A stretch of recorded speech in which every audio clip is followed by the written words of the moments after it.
Assalamualaikum warahmatullahi wabarakatuh.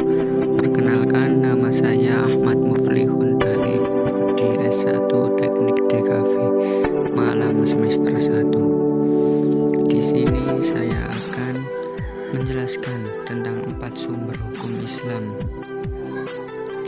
Tahukah Anda dasar hukum Islam ada berapa?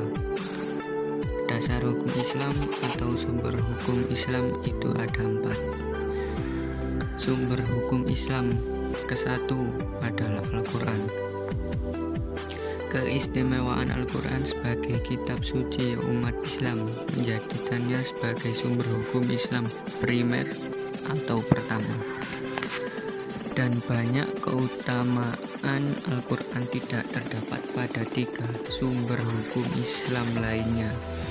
Keutamaan membaca Al-Quran mendapat pahala. Keutamaan Al-Quran sebagai obat yang mujarab bagi hati dan sebagainya.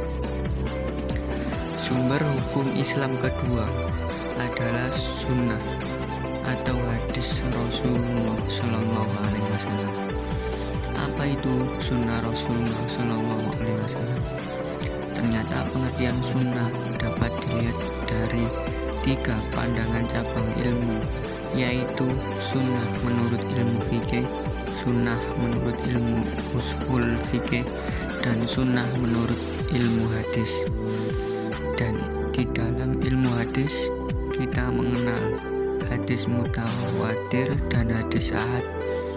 Apa pengertian hadis mutawatir dan apa pengertian hadis ahad? Hadis mutawatir adalah berita dari Rasulullah Shallallahu Alaihi Wasallam yang disampaikan secara bersamaan oleh orang-orang kepercayaan dengan cara yang mustahil. Mereka bisa bersepakat untuk berdusta. Sedangkan hadis ahad adalah hadis yang derajatnya tidak sampai ke derajat mutawatir. Dalil bahwa hadis merupakan sumber hukum Islam terdapat pada surat An-Nisa ayat 80. Sumber hukum Islam ketiga adalah ijma. Apa itu ijma? Sebutkan pengertian ijma.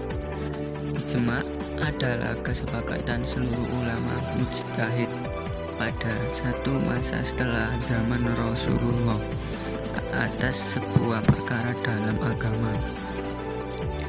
Dan ijma yang dapat dipertanggungjawabkan adalah yang terjadi di zaman sahabat, tabi'in setelah sahabat, dan tabi'in setelah tabi'in. Karena setelah zaman mereka para ulama telah berpencar dan jumlahnya banyak dan perselisihan semakin banyak, sehingga tidak dapat dipastikan bahwa semua ulama telah bersepakat. Sumber hukum Islam keempat adalah qiyas. Apa itu qiyas? Jelaskan pengertian qiyas.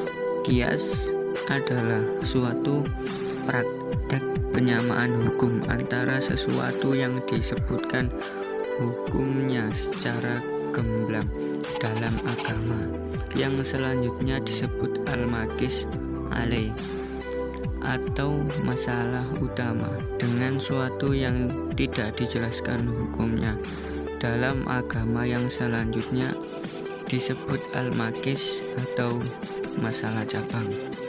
Penyamaan ini dilakukan karena ada kesamaan dalam penyebab hukum atau yang masyhur disebut dengan illah. Cukup sekian dari saya. Assalamualaikum warahmatullahi wabarakatuh.